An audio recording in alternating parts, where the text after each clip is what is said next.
Assalamualaikum, perkenalkan saya atas Putri Malika Alyakasta, AS dengan NIM 90500121009 akan membahas terkait pasar uang syariah. A. Perbedaan pasar uang dan pasar modal. Pasar uang adalah tempat di mana individu atau entitas dengan kelebihan dana bertemu dengan mereka yang membutuhkan dana dalam jangka pendek, yaitu dalam kurun waktu kurang dari 1 tahun. Pasar uang melayani berbagai pihak, termasuk pemerintah, bank, perusahaan asuransi, dan lembaga keuangan lainnya. Secara teoritis, pasar modal, capital market, didefinisikan sebagai perdagangan instrumen keuangan, sekuritas, jangka panjang, baik dalam bentuk modal sendiri, stocks, maupun hutang, bonds, baik yang diterbitkan oleh pemerintah, public authorities, maupun oleh perusahaan swasta, private sectors. Perbedaan tersebut antara lain sebagai berikut. A. Instrumen yang diperjualbelikan pasar uang menyediakan sarana pengalokasian dan pinjaman dana jangka pendek, yaitu tidak lebih dari 1 tahun dan merupakan pasar likuiditas primer. Sebaliknya, pasar modal, instrumen yang diperjualbelikan adalah surat-surat berharga jangka panjang dan merupakan dana yang bersifat permanen atau semi-permanen. B. Pasar tempat pelaksanaan transaksi. Pasar modal memiliki tempat transaksi tertentu, yang disebut bursa efek, sedangkan pasar uang tempat transaksinya abstrak, artinya penjualan dan pembelian tidak dilakukan di dalam pasar tertentu.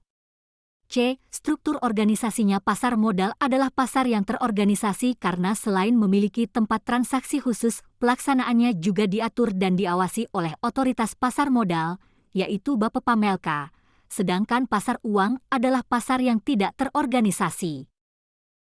B. Fungsi, peserta dan tujuan pasar uang. 1. Fungsi pasar uang. Fungsi pasar uang yang erat kaitannya dengan perbankan dan sistem moneter adalah fungsi likuiditas, bidang sosialisasi kebijakan, dan fungsi informasi. A.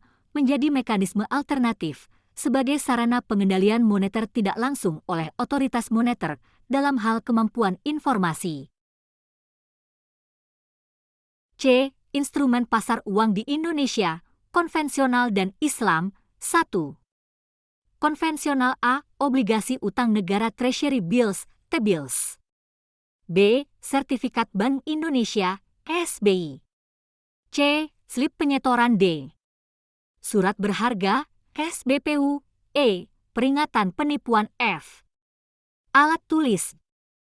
Persetujuan bankir. H. Panggilan uang. 2. Islam. A. Pasar uang antar bank syariah. B. Sertifikat IMA, investasi mudarabah antar bank. D. Pasar uang antar bank berdasarkan prinsip syariah. Pasar uang syariah, Islamic Money Market. Peningkatan jumlah instrumen pasar uang dalam pasar uang syariah akan meningkatkan paparan risiko yang dihadapi oleh bank Islam.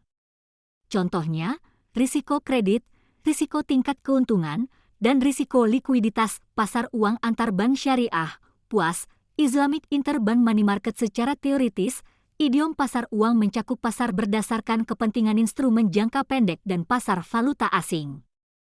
Sebagaimana uang adalah darah kehidupan dari bank sehingga mereka sebagian besar bergantung pada pasar uang untuk mengelola likuiditas mereka.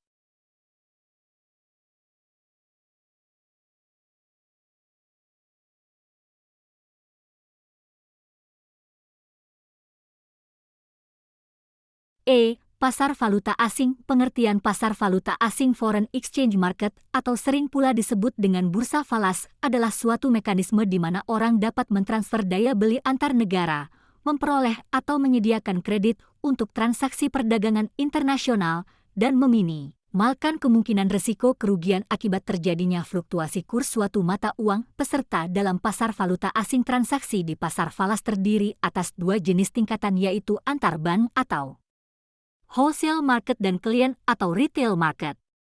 A. Dealer falas bank dan non-bank. B. Perusahaan dan individu. C. Spekulator dan arbitrase. D. Bank sentral. Bank. Jenis-jenis transaksi pada bagian ini. Transaksi dalam pasar falas yang dilakukan atas dasar sebagai berikut. 1. Transaksi spot. 2. Transaksi forward. 3. Transaksi swap.